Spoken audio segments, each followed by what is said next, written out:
ಗಣಿ ಜಿಲ್ಲೆ ಬಳ್ಳಾರಿಯಲ್ಲಿ ಈಗ ಮತ್ತೆ ಫ್ಲೋರೈಡ್ ನೀರಿನ ಭೀತಿ ಎದುರಾಗಿದೆ. ಶುದ್ಧ ಕುಡಿಯುವ ನೀರಿನ ಘಟಕಗಳು ಬಂದ್ ಆಗಿರುವ ಹಿನ್ನೆಲೆ ಮತ್ತೆ ಫ್ಲೋರೈಡ್ ನೀರಿನ ಪೂರೈಕೆಯಾಗ್ಬಿಡುತ್ತೇನೋ. ಫ್ಲೋರೈಡ್ ನೀರನ್ನ ಸೇವಿಸಿದ್ರೆ ಯಾವ ರೀತಿಯ ಆರೋಗ್ಯದ ಮೇಲೆ ಸಮಸ್ಯೆ ಆಗುತ್ತೆ ಅಂತ ಗೊತ್ತು. ಹಾಗಾಗಿ ಅದರ ಭೀತಿ ಈಗ ಜನರಿಗೆ ಎದುರಾಗ್ತಾ ಇದೆ. ಜಿಲ್ಲೆಯಲ್ಲಿ ಇದುವರೆಗೂ ಕೂಡ 100ಕ್ಕೂ ಹೆಚ್ಚು ನೀರಿನ ಘಟಕಗಳು ಬಂದ್ ಆಗ್ಬಿಟ್ಟಿದ್ದಾವೆ. ದುರಸ್ತಿ ಮಾಡಿಸೋಕೆ ನಿರಾಸಕ್ತಿ ತೋರಿಸ್ತಾ ಇದೆಯಂತೆ ಜಿಲ್ಲಾಡಳಿತ.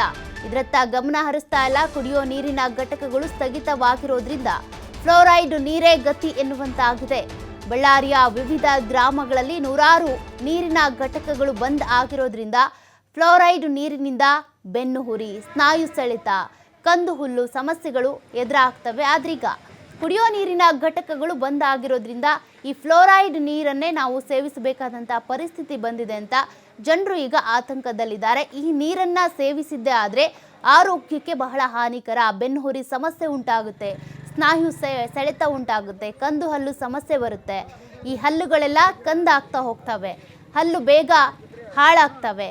ಅದೇ ರೀತಿಯಾಗಿ ಆರೋಗ್ಯ ಸಮಸ್ಯೆಗಳು, ಸ್ನಾಯು ಸೆಳೆತ ಶುರುವಾಗುತ್ತೆ. ಹಾಗಾಗಿ ಈ ಫ್ಲೋರೈಡ್ ನೀರೇನು ಮತ್ತೆ ಗತಿ ಆಗ್ಬಿಡುತ್ತಾ? ಕುಡಿಯೋ ನೀರಿನ ಘಟಕಗಳನ್ನು ಯಾವಾಗ ಸರಿ ಮಾಡಿಸ್ತಾರೆ? ಆದಷ್ಟು ಬೇಗ ನೀರಿನ ಘಟಕಗಳನ್ನು ದುರಸ್ತಿ ಮಾಡಿಕೊಡಿ ಅಂತ ಜನರು ಆಗ್ರಹಿಸ್ತಾ ಇದ್ದಾರೆ. ಹಾಗಿದ್ರೂ ಕೂಡ ಕುಡಿಯೋ ನೀರಿನ ಘಟಕಗಳನ್ನು ಯಾರೂ ಸರಿ ಮಾಡಿಸ್ತಾ ಇಲ್ವಂತೆ. ಜಿಲ್ಲಾಡಳಿತದ ವಿರುದ್ಧ ಈಗ ಜನರು ಆಕ್ರೋಶವನ್ನು ಹೊರಹಾಕಿದ್ದಾರೆ.